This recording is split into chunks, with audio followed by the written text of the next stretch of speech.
कितना होगा 1 ही होगा ना, ठीक है।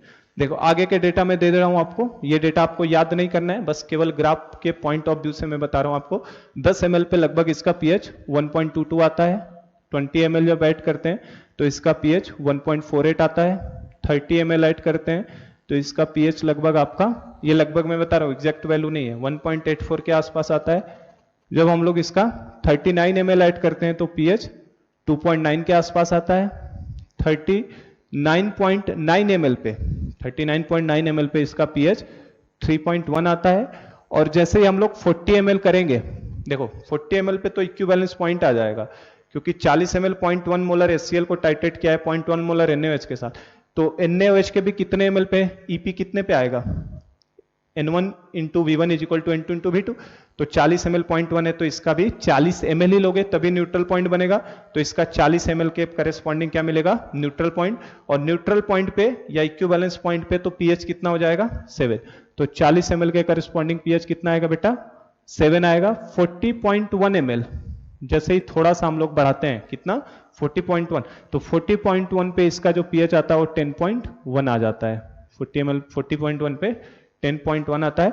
और अगर आप इसको 50 ml ले लेंगे तो 50 ml पे लगभग अप्रोक्सीमेट pH इसका 12.1 है, और 60 ml पे इसके pH की बात करोगे तो 12.22 है।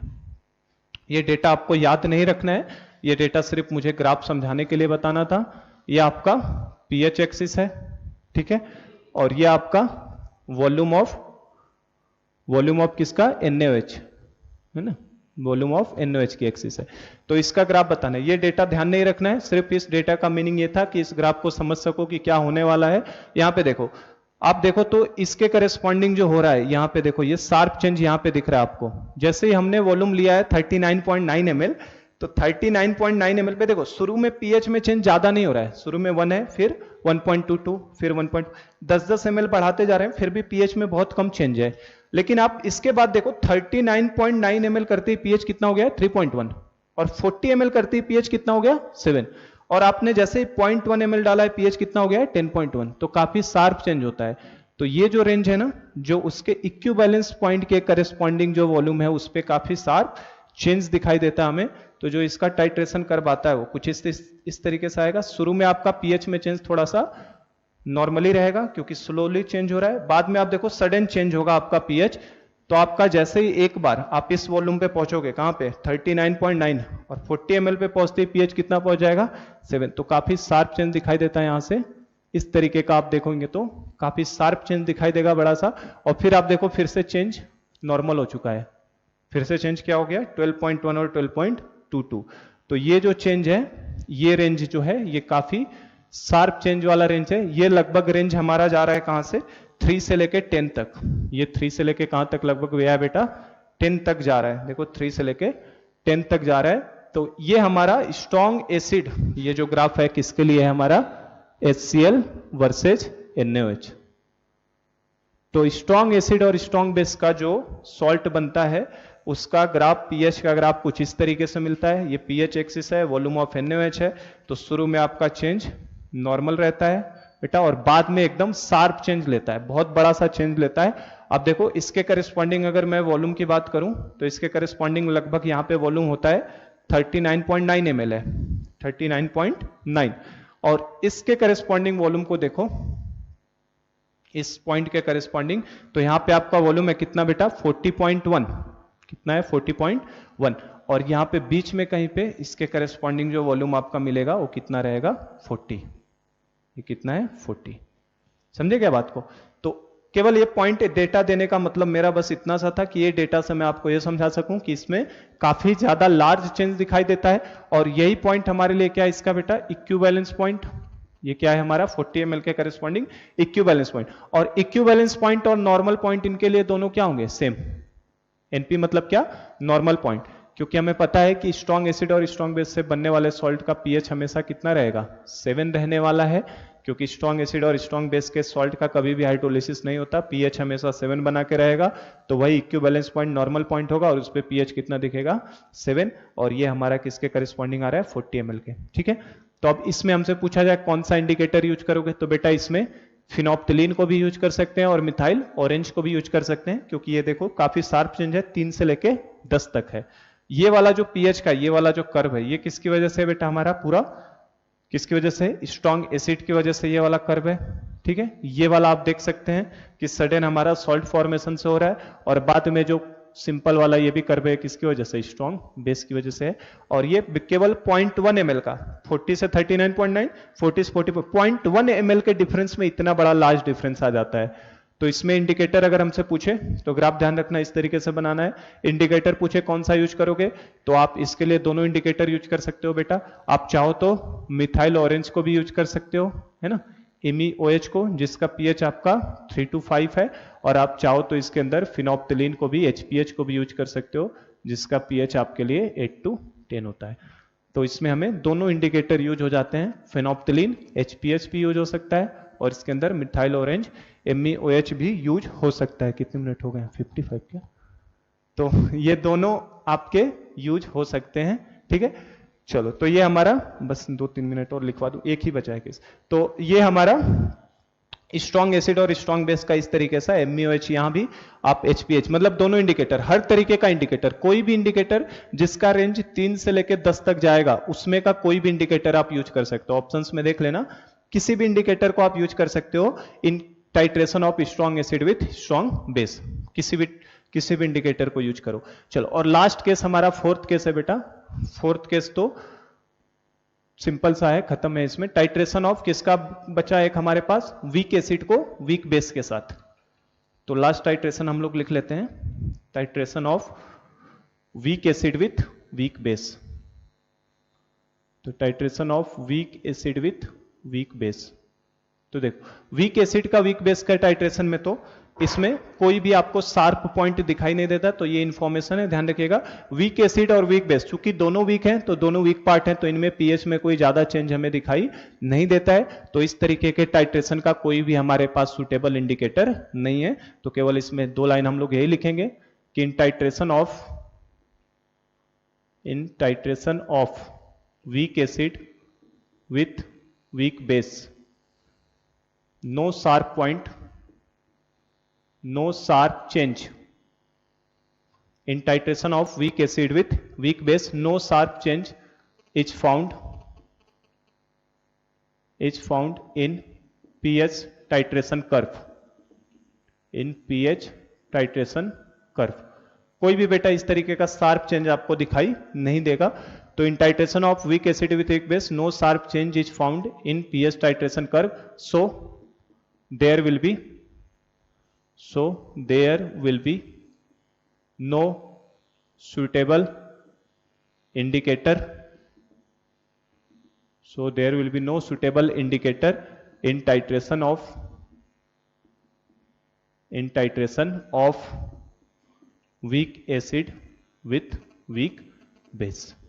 तो बेटा हम लोग वीक एसिड वीक बेस का टाइट्रेशन करवाते ही नहीं है, क्योंकि इसके अंदर कोई भी सुटेबल इंडिकेटर आपको मिलने वाला नहीं है। In titration of weak acid no sharp change is found, कोई भी शार्प चेंज हमें मिलने वाला नहीं है, नहीं मिलता है। इस वजह से इसके pH टाइट्रेशन कर्व में तो कोई भी सुटेबल इंडिकेटर आपको मिलने वाला नहीं है। तो वीक बेस और वीक एसिड वीक बेस में ध्यान रखना, नो सुटेबल इंडिकेटर कोई मिलेगा नहीं। कर्व भले ही मैं बता देता हूं आपको कैसा दिखाई देगा। ये आपका अगर pH एक्सिस है, और यहाँ पे आप किसी का भी वॉल्यूम ले लो, अगर सपोज करो हम लोग वॉल्यूम ऑफ बेस ही ले लेते हैं, वीक बेस, तो वॉल्यूम ऑफ वीक बेस लोगे तो बेस ऐड करोगे तो pH बढ़ेगा। तो इसका जो कर्व आता है बेटा वो कुछ इस तरीके के पैटर्न में आएगा आपका, बढ़ता हुआ इस तरीके से। तो देखो, आपको कहीं भी कोई शार्प चेंज नजर नहीं आ रहा है कि आप किसी भी इंडिकेटर को यूज कर सको। तो इसीलिए ये हमारा वीक एसिड, कोई भी वीक एसिड ले लो वर्सेज वीक बेस का ग्राफ है। तो इसमें कोई भी सुटेबल इंडिकेटर नहीं मिलेगा जो शार्प चेंज कहीं पकड़े और हमें इंडिकेट करके बता सके। इसीलिए इनके टाइट्रेशन में कहीं भी शार्प पॉइंट हमें मिलने वाला नहीं है। तो हमारा टाइट्रेशन पूरा यहां कंप्लीट हो गया है। 2 मैं आपको होमवर्क के फॉर्म में देता हूं, उनका टाइट्रेशन कर्व आप खुद ड्रॉ करिएगा। तो क्वेश्चन ये है, draw titration curve for titration of दे रहा है। पहला हमें दिया है CH3 COO वर्सेज HCl, ठीक है। और सेकंड आपको दे रहा है NH4OH NH4Cl वर्सेज NaOH। तो ये 2 आपको मैं होमवर्क के फॉर्म में दे रहा हूं। ये दोनों टाइट्रेशन कर्व आप खुद ड्रॉ करिए। पैटर्न वही आएगा, एक का बढ़ता हुआ आएगा, एक का गिरता हुआ आएगा। पैटर्न मैंने आपको बता दिया है, फर्क बस यही रहेगा कि इसमें मैंने सॉल्ट पहले दे दिए हैं और बाद में ऐड कर रहा हूं। तो आप दोनों ये ग्राफ बना लीजिएगा, ठीक है। तो हम लोग यहाँ पे अपना टाइट्रेशन कंप्लीट कर चुके हैं। कल की क्लास में मैं आपको थियरी ऑफ इंडिकेटर पढ़ाऊंगा, एक लेक्चर उसमें लगेगा। तो फिर हमारा ये पूरा कंप्लीट हो जाएगा टाइट्रेशन। और लास्ट एक टॉपिक और बचा है बस हमारे पास, सॉल्युबिलिटी प्रोडक्ट।